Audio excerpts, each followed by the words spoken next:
Shalom, Bapak Ibu Saudara sekalian. Selamat Hari Paskah. Bersyukur kepada Tuhan yang sudah memimpin hidup kita sampai hari ini. Kita memasuki awal minggu yang baru dengan semangat Paskah. Saya percaya seharusnya semangat Paskah itu tidak kalah dengan semangat Natal, bukan? Karena Hari Paskah menunjukkan bahwa Kristus telah menang atas kuasa dosa, atas maut. Selamat bergabung bagi Bapak Ibu sekalian yang baru pertama kali mendengarkan renungan di pelayanan saya Sport Ministry.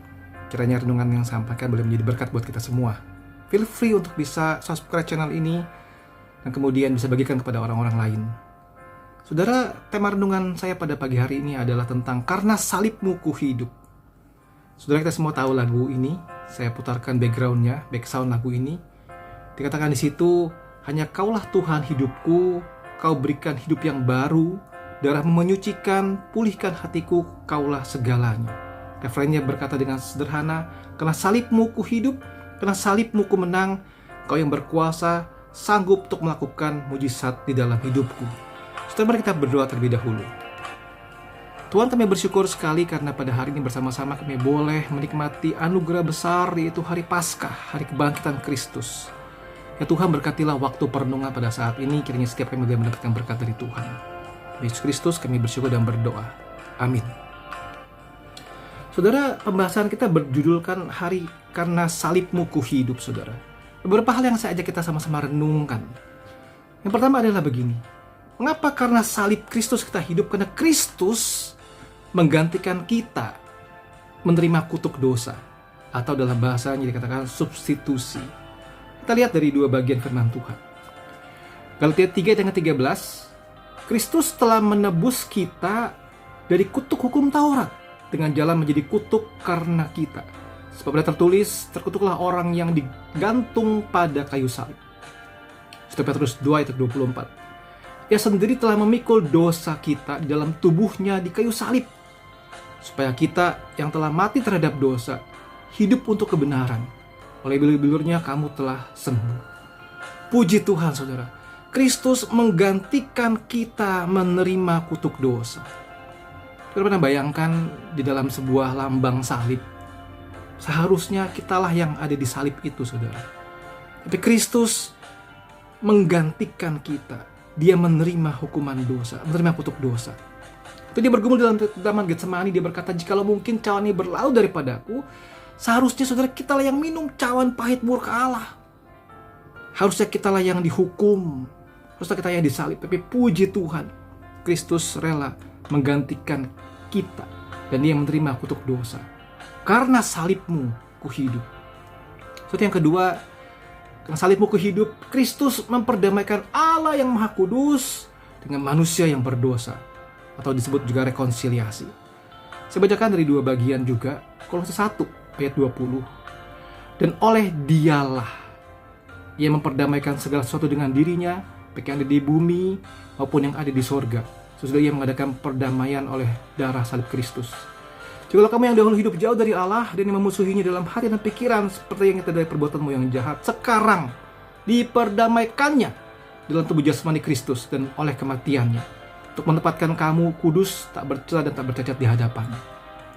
Yang kedua, saudara, Efesus 2 ayat 16. Dan untuk memperdamaikan keduanya dalam satu tubuh dengan Allah oleh salib, dengan melenyapkan perseteruan pada salib itu. Saudara, puji Tuhan, Kristus memperdamaikan Allah yang Maha Kudus dengan manusia yang berdosa. Saudara, kita sudah sama-sama tahu bagaimana keberdosaan manusia membuat jurang pemisah yang begitu luas, yang manusia tidak mungkin bisa lompat mencapai kepada Allah. Manusia tidak mungkin bisa naik kepada Allah. Tapi justru disitulah Kristus menjadi juru pendamping, menengahi. Dia memperdamaikan Allah yang Maha Kudus dengan kita manusia yang berdosa. Kristus merekonsiliasi. Seolah-olah dia mengambil tangan Allah Bapa, dia mengambil tangan kita, dan dia memperdamaikan kita dengan Allah Bapa. Seolah-olah lakukan seperti itu, saudara. Kristus memperdamaikan Allah yang Maha Kudus dengan manusia yang berdosa. Dia tahu kau dan saya tidak mungkin bisa berdamai dengan Allah. Kita hidup di dalam dosa, tapi Allah yang Maha Kudus itu jelas-jelas mau menerima kita karena Kristus sudah memperdamaikan Allah yang Maha Kudus dengan manusia yang berdosa. Karena salibmu ku hidup. Poin yang ketiga adalah Kristus meredakan murka Allah. Atau disebut juga dalam bahasa teologi propisiasi. Saudara lihat Roma pasal yang ketiga ayat 23 sampai 25. Karena semua orang telah berbuat dosa dan telah kehilangan kemuliaan Allah, dan oleh kasih karunia telah dibenarkan dengan cuma-cuma karena penebusan dalam Kristus Yesus. Kristus Yesus yang telah ditentukan Allah menjadi jalan pendamaian karena iman dalam darahnya. Hanya dibuatnya untuk menunjukkan keadilannya, karena ia telah membiarkan dosa-dosa yang telah terjadi dahulu pada masa kesabarannya. Ayat 25 dikatakan jadi jalan pendamaian, atau dalam bahasa Inggrisnya propitiation, atau juga dengan pengertian meredakan murka Allah. Saudara, Kristus meredakan murka Allah. Saudara, ini seumpama misalnya begini ya, jika dalam sebuah relasi keluarga, suami, istri, atau ayah, ibu, dan anak ya, kemudian si ayah sedang begitu marah-marah kepada anaknya karena melakukan sebuah kesalahan. Kemudian si ibu berusaha untuk meredakan murka suaminya atau murka ayah anak itu. Entah apa yang dilakukan, mungkin berbicara empat mata, mungkin memberikan pengertian yang lain, sehingga dia mencoba meredakan supaya jangan terlalu murka kepada anaknya yang bersalah. Saudara, itu gambaran yang sangat sederhana sekali, yang kita alami lebih daripada sekedar itu, saudara. Karena dosa kita harusnya dimurkai oleh Allah dan begitu mengerikan sekali. Dan Kristus menjadi pribadi yang meredakan murka Allah, propitiation, sehingga redalah murka Allah, sehingga kita boleh diselamatkan. Karena salibmu ku hidup. Apa akibatnya, saudara? Yang keempat, setiap kita, engkau dan saya, umat pilihan Allah, memiliki jaminan hidup kekal dan pemeliharaan Allah secara khusus.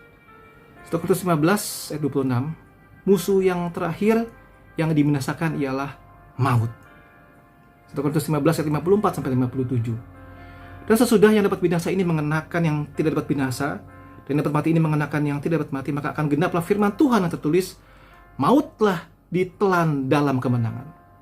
Hai maut, di manakah kemenanganmu? Hai maut, di manakah sengatmu? Sengat maut ialah dosa, dan kuasa dosa ialah hukum Taurat. Tapi syukur kepada Allah yang telah memberikan kepada kita kemenangan oleh Yesus Kristus, Tuhan kita. Saudara, kita memperoleh jaminan kemenangan atas dosa. Kita memperoleh kuasa pemeliharaan Allah secara khusus karena salib Kristus. Saudara, orang-orang yang sudah diselamatkan oleh Kristus, kita masih bisa berdosa. Kita masih punya kecenderungan ingin melakukan yang enak-enak saja, yang memenuhi keinginan daging kita saja. Tetapi kita punya jaminan di dalam Kristus bahwa Dia memampukan kita untuk bisa melawan dosa-dosa tersebut. Bahkan jaminan tersebut sampai akhirnya. Kita katakan dengan istilah perseverance of the saints. Pemeliharaan Allah secara khusus dalam hidup kita. Karena salib Kristus ku hidup. Saudaraku, di hari Paskah yang sangat indah ini, kita ulangi lagi pujian ini. Kita nyanyikan lagi lagu ini. Karena salibmu ku hidup, karena salibmu ku menang. Sungguh hal yang luar biasa. Apapun pergumulan kita saat ini, apapun yang menghantui hidup kita, dosa-dosa, relasi-relasi yang rusak, masalah-masalah pribadi kita, jangan lupa, jangan putus semangat bahwa karena salibmu, salib Kristus, kita hidup. Kita bisa berkata, Engkau yang berkuasa Tuhan, lakukan mujizat di dalam hidupku. Engkau yang berkuasa Tuhan, mengangkat seluruh pergumulanmu. Kita punya pengharapan karena salib Kristus. Karena salib Kristus memiliki kuasa yang begitu luar biasa indah. Dan itulah makna Paskah yang sesungguhnya. Karena salibmu ku hidup. Karena Kristus telah bangkit, ku hidup. Karena Kristus hidup, memberikan jaminan, pengharapan untuk hidup kita dalam pergumulan kita dalam dunia ini. Saudaraku, selamat hari Paskah. Kiranya minggu Paskah ini menjadi minggu yang penuh dengan sukacita kepada kita dan keluarga kita sekalian. Saling berucapkan selamat Paskah, saling mengingatkan tentang makna kebenaran Kristus. Dan kita boleh sungguh-sungguh mengalami pemeliharaan dan berkat Tuhan mulai hari ini sampai selama-lamanya. Selamat hari Paskah. Tuhan Yesus memberkati. Amin.